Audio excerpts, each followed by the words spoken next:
I saw 5 small German Shepherd puppies lying in the mud. Near them, a sign that read, "They don't deserve to live," and a piece of meat. What a terrible scene. What happened next with this story? I always have that scene in my mind, and it will shock you too. Please subscribe and comment "I love dogs" and where you are watching us from. By doing so little, we make a big difference. A subscribe, a comment is the same as making a donation. Because the video reaches more hearts, more eyes and ears, and we raise awareness for an entire population.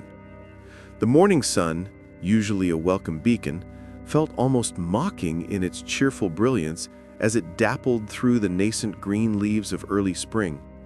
It was a Saturday, one designated for community service, a volunteer riverbank cleanup organized by our university's environmental club.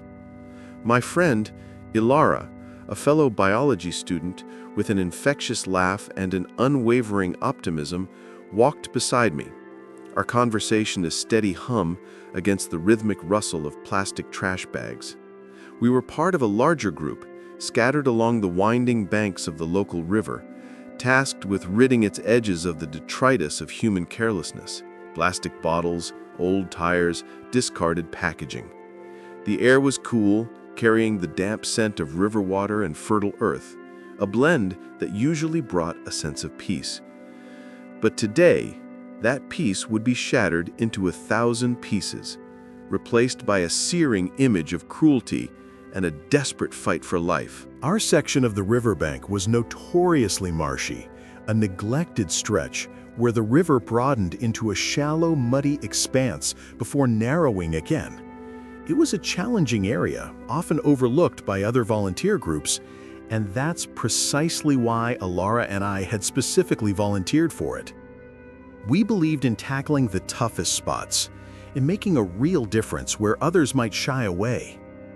We waded through thickets of reeds and low-hanging branches, our waterproof boots sinking slightly into the soft, silty ground with each squelching step.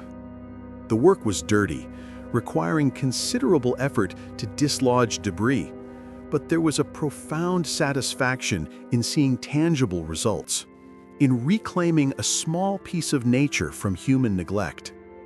We were deep in conversation about a particularly baffling organic chemistry problem, trying to unravel the complexities of a reaction mechanism, when Ilara suddenly stopped dead in her tracks. Her hand shot out, grasping my arm with an unexpected force, her cheerful demeanor instantly replaced by a stunned, horrified silence. "Leo," she whispered, her voice barely audible, a thin, reedy sound that sent an immediate icy chill down my spine.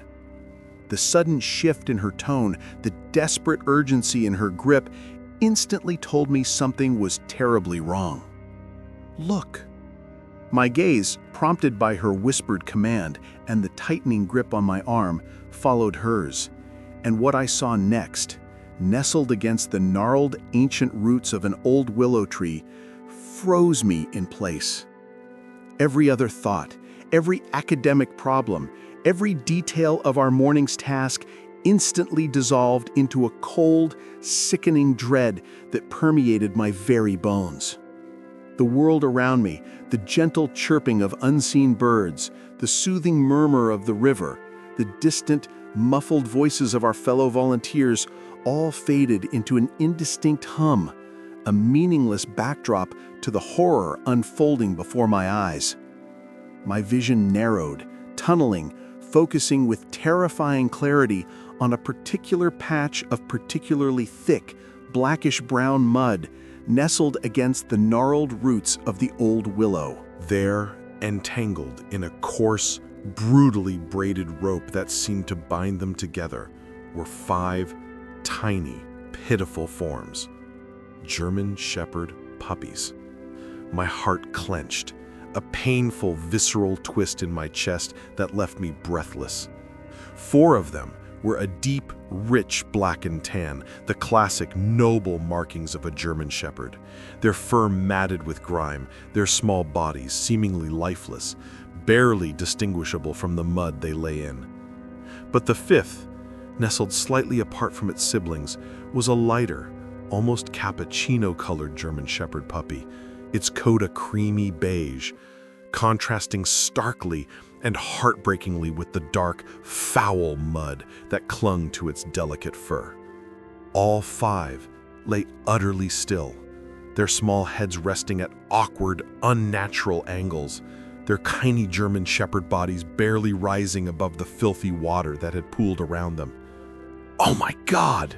Alara breathed, her voice a ragged gasp, her hand flying to her mouth, her face paling to an ashen gray. Are they dead?" The question, though barely spoken, hung in the air, thick with unspoken terror. I couldn't speak. My throat had constricted, my lungs felt tight, and my mind raced, struggling desperately to process the horrifying tableau before me. German Shepherd puppies, so young, so incredibly vulnerable, entangled in the cold black mud. This wasn't just neglect, the accidental abandonment of a litter. No, this was something far, far more sinister, something born of malicious intent. I took a shaky step forward, my boots squelching sickeningly in the mire, each movement feeling ponderous and heavy.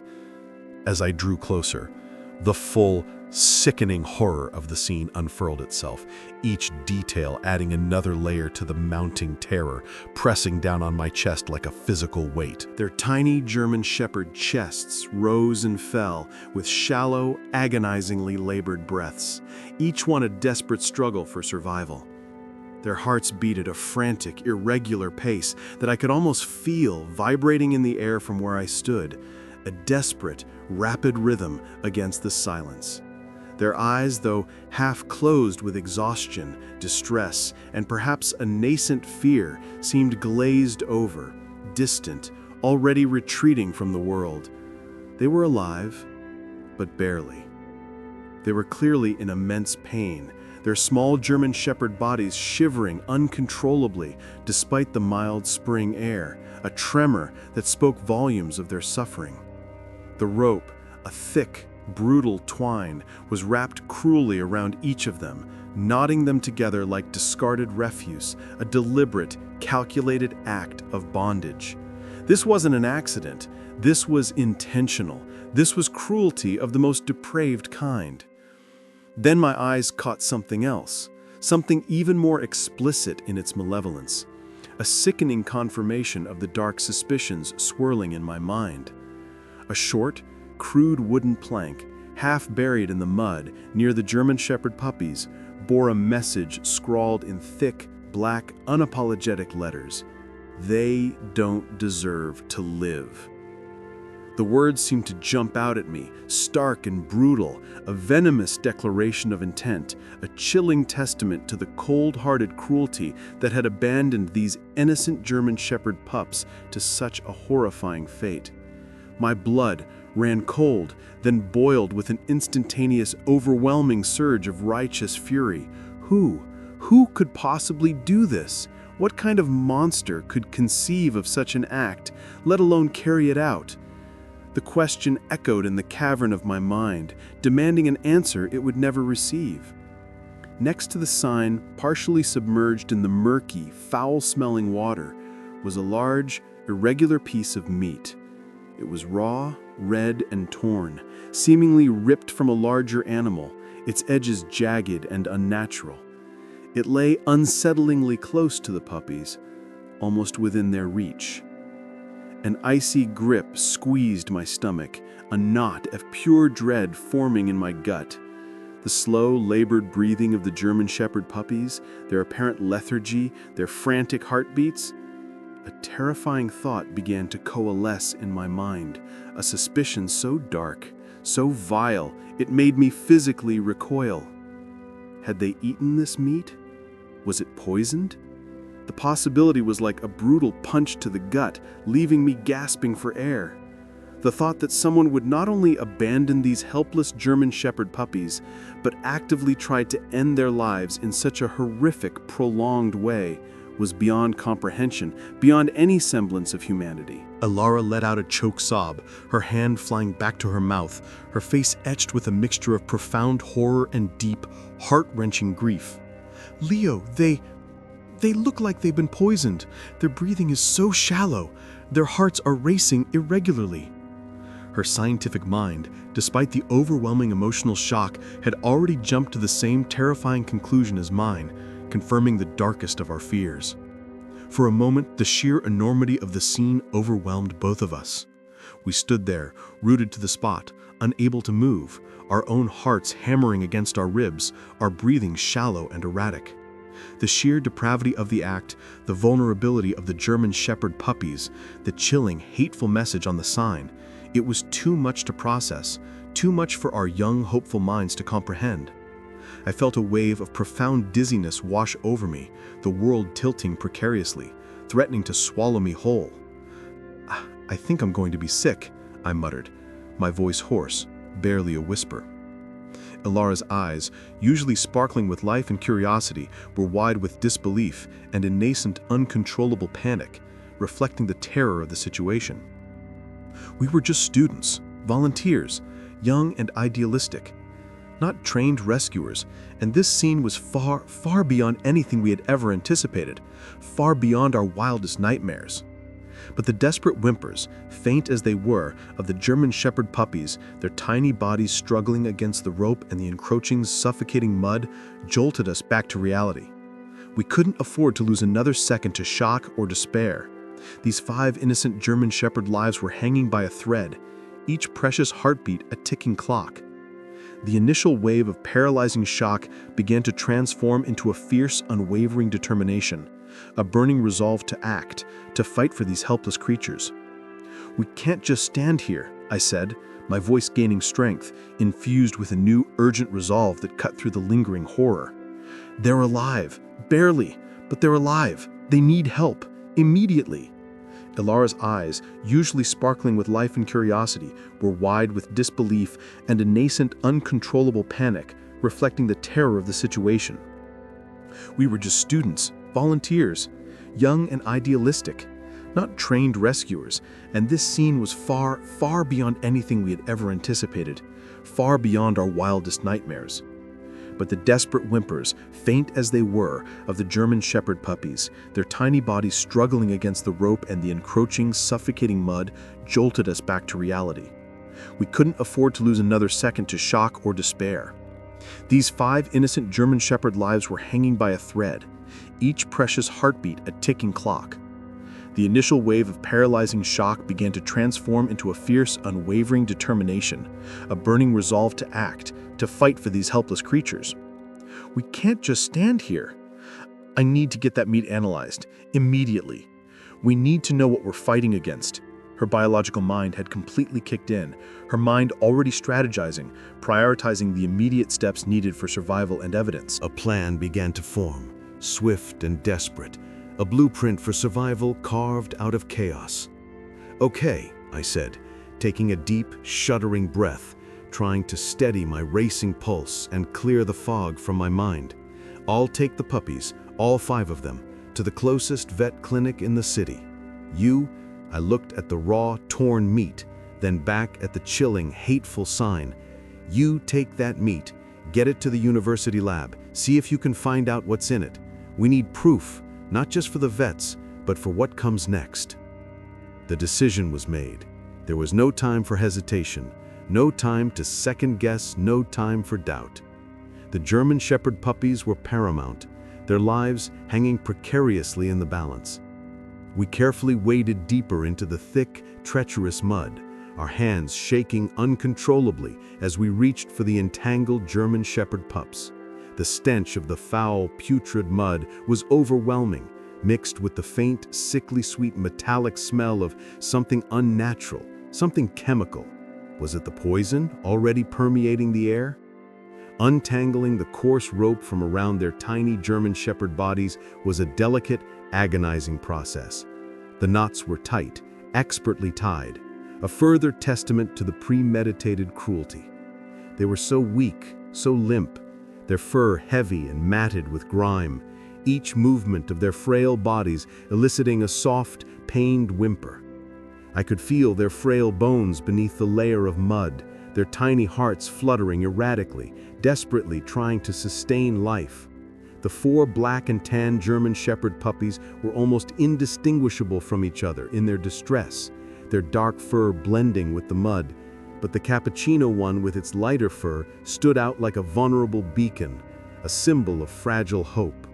As we carefully lifted them one by one from the cold, filthy mud, they let out tiny, pained whimpers, their eyes barely opening, their small bodies trembling, a raw, heartbreaking testament to their immense suffering.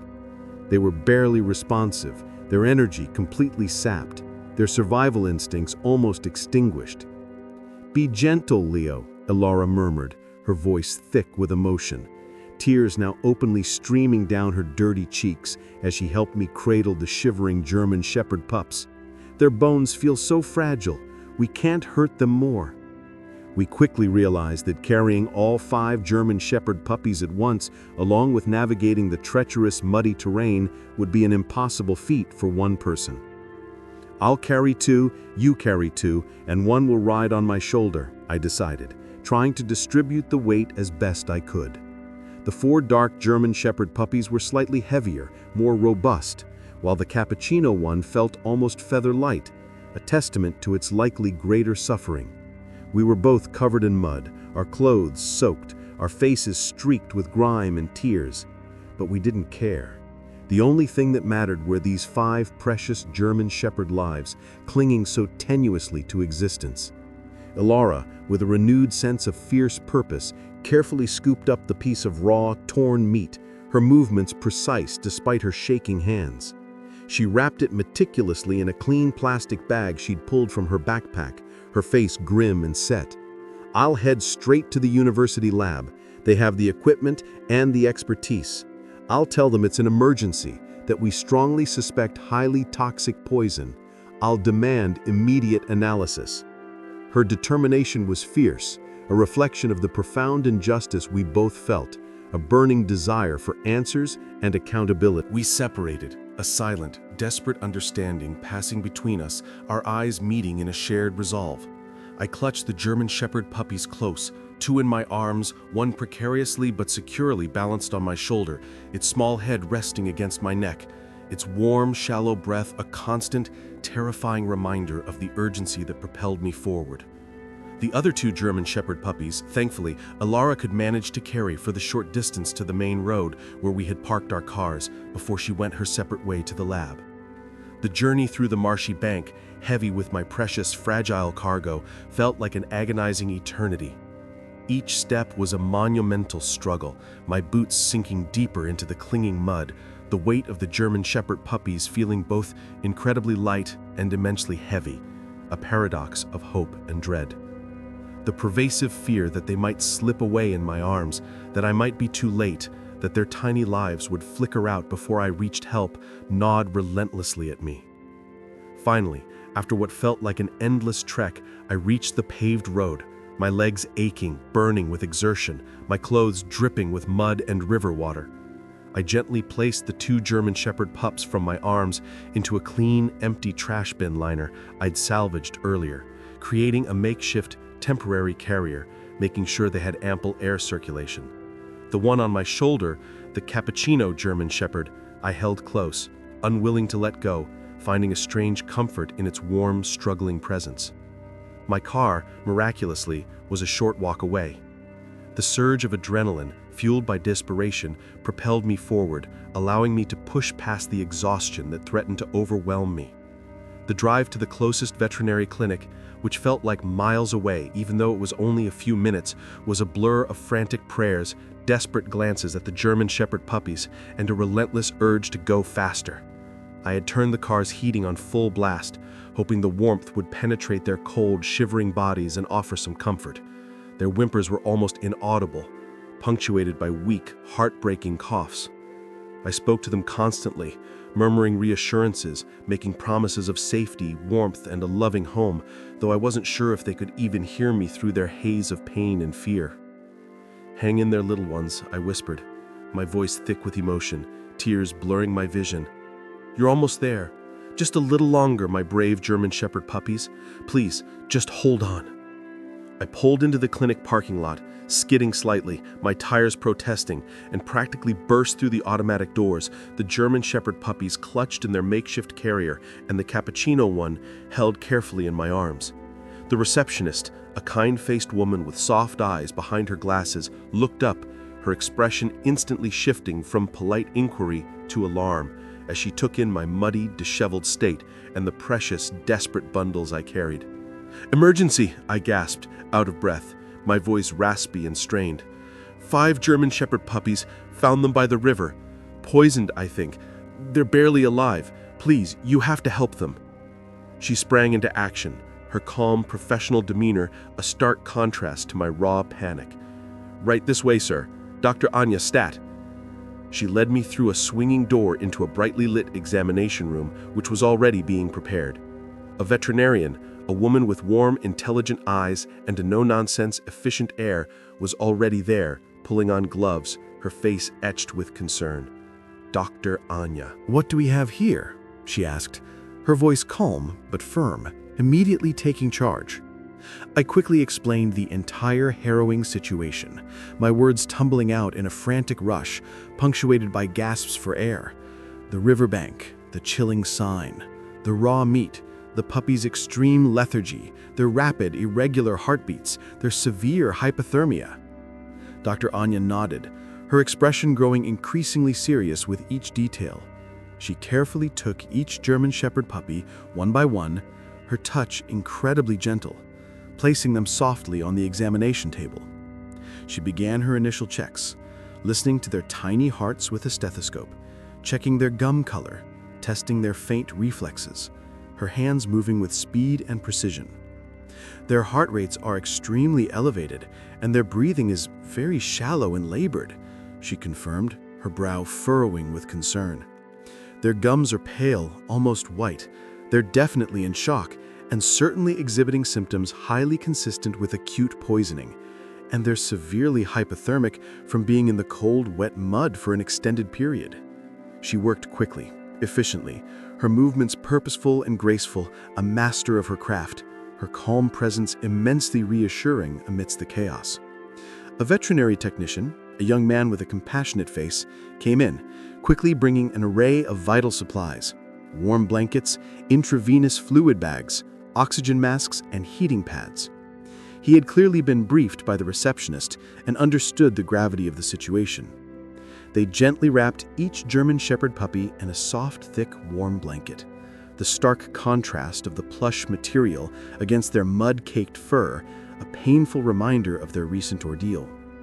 The cappuccino-colored German Shepherd puppy, though still weak and barely conscious, managed a tiny whimper as it was gently placed on a heating pad, its tiny body shivering.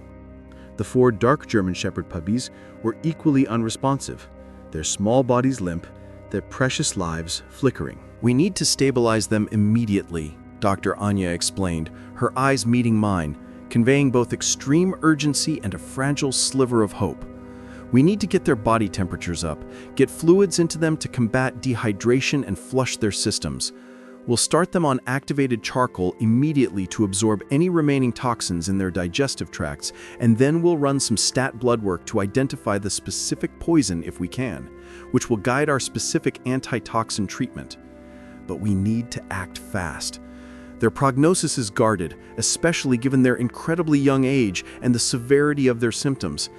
It's touch and go." The next few hours were an agonizing blur of desperate hope and profound, gut-wrenching fear. I sat in the waiting room, unable to leave, unable to think of anything else. My mind replayed the horrifying scene at the riverbank again and again, the chilling words on the sign burning themselves into my memory. Every minute felt like an hour, each second stretched into an eternity. I kept imagining the worst, the tiny German Shepherd puppies succumbing to the poison, their precious lives fading away despite our best efforts. The clinic staff were incredibly kind, offering me water, a warm cup of coffee, and a clean towel, but nothing could truly soothe the frantic worry that gnawed relentlessly at my soul. I kept checking my phone, hoping, praying for a message from Alara, hoping for good news from the lab. Finally, after what felt like an eternity, the clinic door chimed and Alara burst in, her hair disheveled, her face streaked with dirt and exhaustion, but her eyes alight with a fierce, albeit grim, determination. She rushed over to me, clutching a sealed plastic bag containing a lab report, her hand trembling. "Leo, I got the results," she exclaimed, her voice breathless, a mixture of triumph and horror. "It was poisoned, highly toxic, a fast-acting neurotoxin, likely a potent pesticide or rodenticide. The university lab confirmed it unequivocally. It's deadly." Her words were a confirmation of our absolute worst fears, yet also a strange, bitter sense of vindication that we had been right, that our quick action had been absolutely justified. The immense weight of the confirmation, however, hung heavy in the air, a dark cloud over the fragile hope. I felt a fresh wave of nausea, imagining the German Shepherd puppies consuming that lethal substance, the agonizing pain it must have caused. "Oh God, the poor things," I whispered, tears pricking at my eyes, threatening to overflow. So it was intentional. Someone deliberately, with malice aforethought, tried to kill them, to torture them. The thought was unfathomable. The depths of human cruelty truly limitless, a dark abyss I couldn't comprehend. Just then, Dr. Anya emerged from the treatment area, her face still serious, etched with concern, but with a faint, almost imperceptible hint of relief in her eyes. "We've started them on intensive, targeted treatment," she informed us, her voice calm and professional. "IV fluids, specific antitoxin medication based on the lab results, constant monitoring of their vital signs, warmth and pain management. Their conditions are still critical, very critical, precarious even, but they made it here alive, which is a huge, monumental step. They are very weak. The fast-acting nature of the poison means every single minute counted. Your quick thinking, your rapid action, Leo and Alara, saved their lives. Bringing them in so rapidly was absolutely crucial. You are heroes." She led us back into the treatment area, a sterile yet somehow comforting space filled with the soft, rhythmic beeps of medical monitors, the gentle hiss of oxygen, and the low hum of life-sustaining equipment. There, in a large, transparent incubator, nestled on soft, warm blankets, lay the 5 German Shepherd puppies. They were hooked up to IV drips, tiny tubes delivering life-saving fluids and medication into their fragile, struggling bodies. Small, specially designed oxygen masks were gently placed over their muzzles, their shallow breaths now supported, their tiny lungs working to absorb the vital oxygen. They looked incredibly vulnerable, frail and small, but there was a faint, undeniable flicker of life in their eyes, a testament to their incredible fighting spirit. The 4 dark German Shepherd puppies were grouped together, their little bodies huddled for comfort, while the cappuccino one lay slightly separate, all utterly still, yet unmistakably, miraculously alive. "They're stable, for now," Dr. Anya continued, her voice soft, careful, yet imbued with a quiet confidence. "But they have a long, challenging road ahead. The next 24 to 48 hours will be absolutely critical. We'll be monitoring them around the clock, minute by minute, adjusting their treatment as needed." She explained that the neurotoxin had caused significant damage, affecting their delicate nervous systems, their hearts, and other internal organs. The fight was far from over, but they had won the first, most crucial battle. Alara, her voice still trembling slightly, handed Dr. Anya the lab report. "This is the comprehensive analysis of the meat, Doctor. It confirms a highly potent neurotoxin, a particularly vicious type of pesticide." Dr. Anya scanned the report, her lips pressing into a grim, thin line, her face tightening with a renewed sense of anger. "This is truly horrific. Someone wanted these poor German Shepherd pups to suffer an agonizing, prolonged death. But we won't let that happen. We'll do everything we can, everything in our power, to bring them back. and we'll make sure this report goes straight to the authorities for a full investigation." The waiting continued, but now it was filled with a more robust, albeit still fragile, hope. Alara and I stayed at the clinic for hours, then went home briefly to clean up, change our mud-soaked clothes, and grab a quick, tasteless bite to eat, only to return immediately. We took turns sitting by the incubator, watching the German Shepherd puppies, willing them to live with every fiber of our being. We talked to them constantly, murmuring soft reassurances, stroking their tiny heads through the access ports of the incubator, careful not to disturb their fragile equilibrium. We told them they were loved, that they were safe now, that they had a future. We named them, tentatively, giving each German Shepherd puppy a name that reflected our hopes and their nascent personalities. The 4 dark German Shepherd puppies became Shadow for his sleek black coat, Midnight for his deep dark eyes, Bear for his sturdy, cuddly appearance, and Duke for his regal, though still weak, bearing. The Cappuccino one, with its lighter, unique fur, became Luna for its gentle, almost ethereal presence. Days stretched into an agonizing week, each one a roller coaster of emotions. The clinic became our second home, a place of constant vigil. Each small improvement in the German Shepherd puppy's condition was a cause for immense, heartfelt celebration, a profound victory snatched from the jaws of death. A slightly stronger wag of a tail, a more alert glance from their dark eyes, a tiny tentative bark, a soft nudge against our hands. These were monumental victories, celebrated with hushed whispers and joyous tears.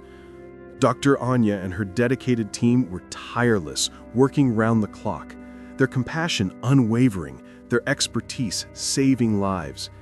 They truly were heroes, fighting relentlessly for these German Shepherd lives. One glorious morning, nearly a week after their harrowing rescue, Dr. Anya called me, her voice beaming with genuine, unrestrained joy. "Leo, they're going to make it. All 5 of them. It's a miracle. They're off the IVs, they're eating on their own with gusto, and their neurological symptoms are almost completely resolved.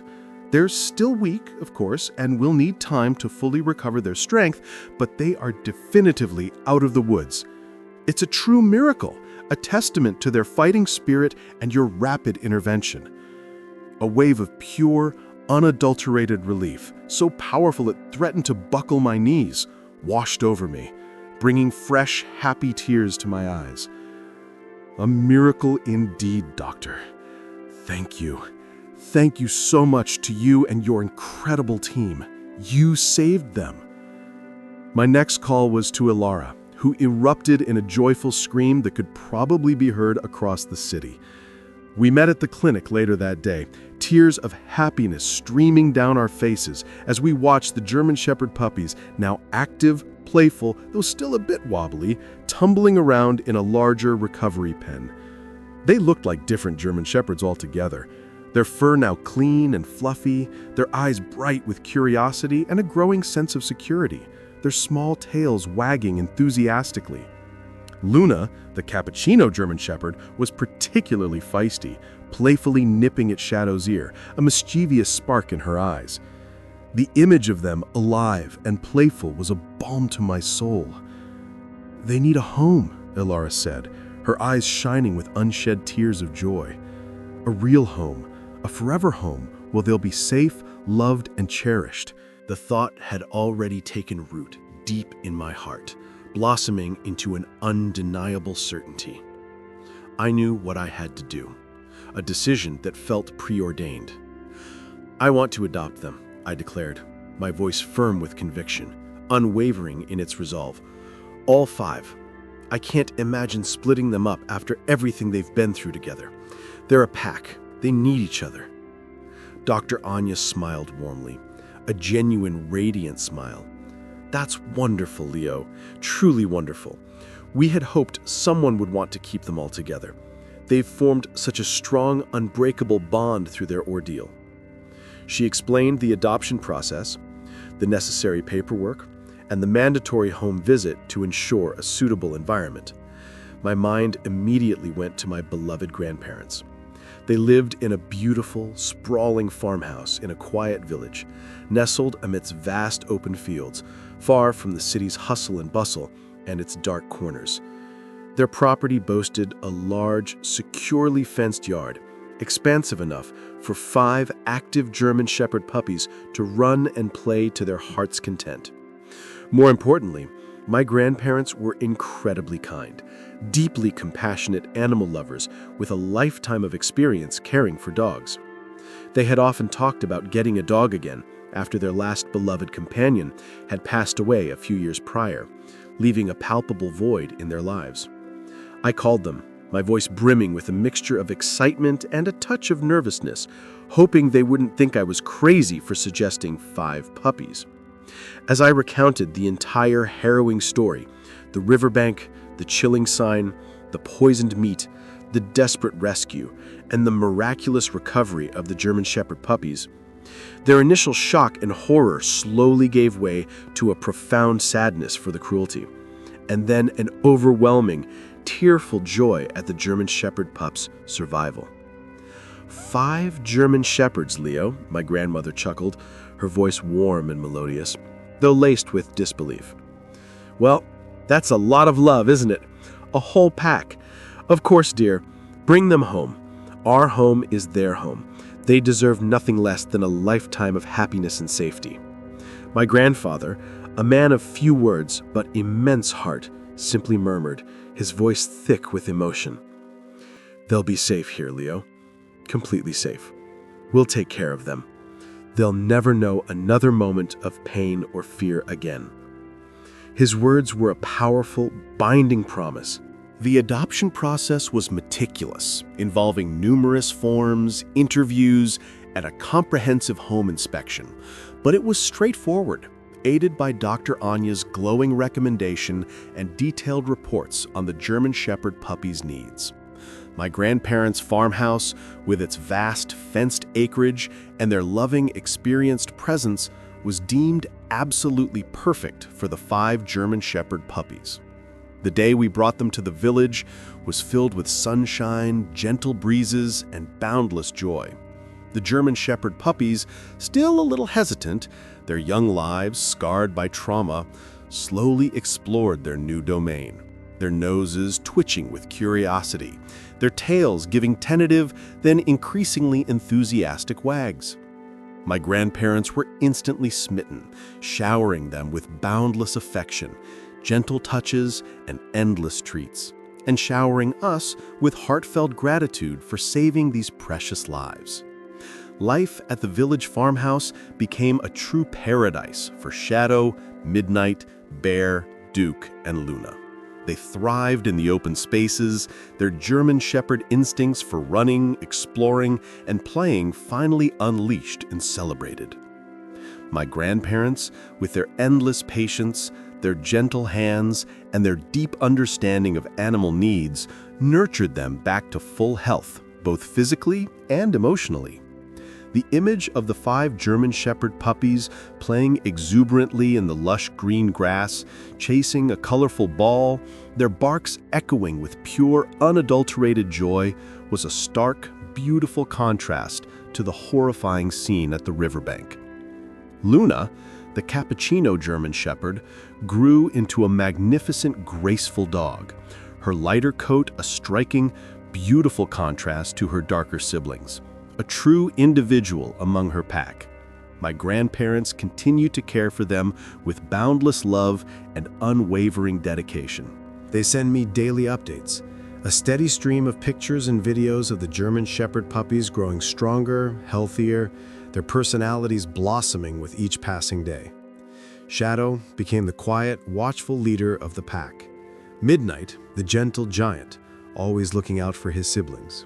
Bear, the playful, mischievous troublemaker, Duke, the loyal, steadfast protector, and Luna, the spirited, adventurous explorer, always the first to investigate something new. They are no longer the frightened, poisoned German Shepherd puppies discarded in the mud. They are magnificent, thriving creatures, embodying the very essence of joy, resilience, and the enduring power of unconditional love. The entire experience changed me fundamentally, shaping my perspective and cementing my values. It solidified my unwavering commitment to animal welfare, pushing me to become a more vocal advocate against cruelty, to lend my voice to the voiceless. I often think back to that horrifying day by the river, the chilling sign, the poisoned meat, and the 5 helpless German Shepherd puppies. The memory still brings a sharp pang of pain and anger, a reminder of the darkness that exists, but it is always quickly followed by the overwhelming warmth of profound relief and the deep, abiding gratitude that we were there, that we didn't walk away. We gave those German Shepherd puppies a second chance, a chance to experience the love, safety, and happiness they so richly deserved. My heart swells with pride and immense joy when I see pictures of them now, strong, healthy German Shepherds living their best lives in the peaceful village. It's a testament to their incredible, indomitable spirit, to the unwavering compassion of my friend Ilara, to the tireless dedication of Dr. Anya and her extraordinary team, and to the boundless, unconditional love of my grandparents. It reminds me that even in the face of unspeakable evil, hope and kindness can, and often do, prevail. It taught me that every action, no matter how small or insignificant it may seem at the moment, can make an enormous, life-altering difference, and that some heroes don't wear capes or uniforms. They wear muddy boots and carry sick puppies, driven by a simple, powerful love for life. The German Shepherd puppies, once abandoned and suffering, are now a living, breathing testament to that truth. I always have that scene in my mind, and it will shock you too. Please subscribe and comment, "I love dogs," and where you are watching us from. By doing so little, we make a big difference. A subscribe, a comment is the same as making a donation, because the video reaches more hearts, more eyes and ears, and we raise awareness for an entire population.